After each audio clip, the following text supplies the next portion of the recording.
வணக்கம் நண்பர்களே, நம் சமையல் அறையில் இன்னைக்கு 2 முட்டை ப்ரிப்பரேஷன் பார்க்க போகிறோம். ஒன்று முட்டை கலக்கி, இன்னொன்று கரண்டி ஆம்லெட். இது ரெண்டும் எப்படி செய்கிறதுன்னு பார்க்கலாம். வாங்க ரெசிபி கொண்டு போகலாம். முட்டை கலக்கிக்கு ஒரு முட்டையை உடச்சி ஊற்றி அதில் உப்பு மிளகு சேர்த்து நல்லா பீட் பண்ணிக்கணும்.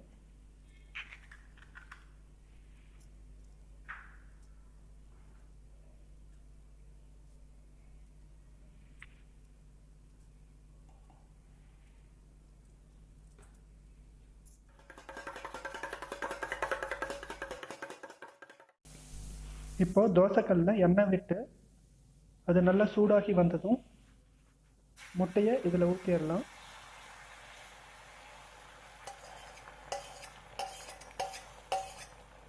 முட்டையோட வெளிப்புறம் வெந்து வரும்போது இதை உள்பக்கமாக மடித்து விடணும்.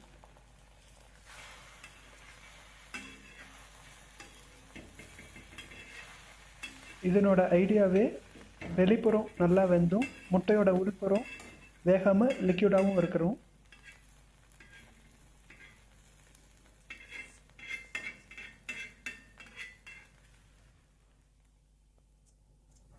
இதை மடித்து ஒரு பண்டல் மாதிரி பண்ணி எடுத்துடலாம்.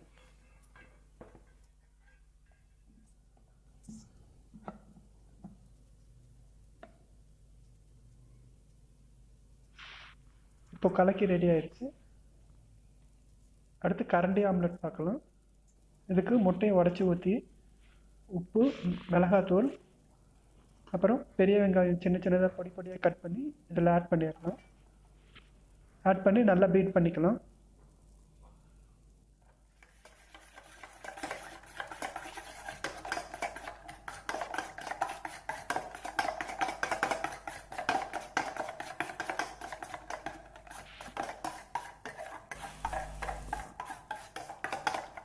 இப்போ கரண்டி ஆம்லெட்டுக்குன்னு சின்னதாக கரண்டிகள் கடையில் விற்குது. இல்லைன்னா நம்ம வீட்டில் தாளிக்கிற கரண்டி எடுத்து அதில் எண்ணெய் விட்டு நல்லா சூடானதும் இந்த பீட் பண்ண முட்டையை இதில் ஊற்றி வேக வைக்கலாம்.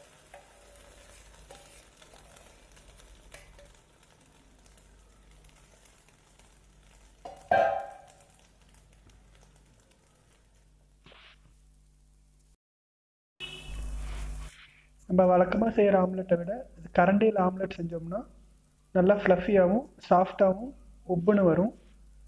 குழந்தைங்க விரும்பி சாப்பிடுவாங்க. இது கிராமப்புறங்களில் செய்கிற ஒரு முறை.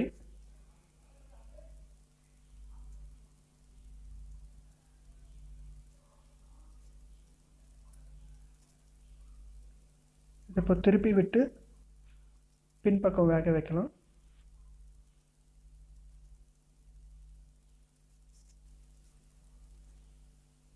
கரண்டி ஆம்லெட் ரெடி ஆயிடுச்சு.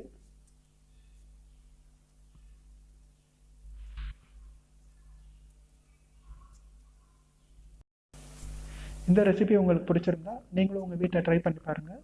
ட்ரை பண்ணி பார்த்துட்டு எப்படி வந்துச்சுன்னு எனக்கு சொல்லுங்கள். இந்த வீடியோ உங்களுக்கு பிடிச்சிருந்தா லைக் பண்ணுங்கள், உங்கள் ஃப்ரெண்ட்ஸ் கூட ஷேர் பண்ணுங்கள். சஜஷன்ஸ் எதுனா இருந்துச்சுன்னா கீழே கமெண்ட் செக்ஷனில் பதிவு பண்ணுங்கள். மறக்காமல் நம் சமையல் அறையில் யூடியூப் சேனலை சப்ஸ்கிரைபும் பண்ணிக்கோங்க.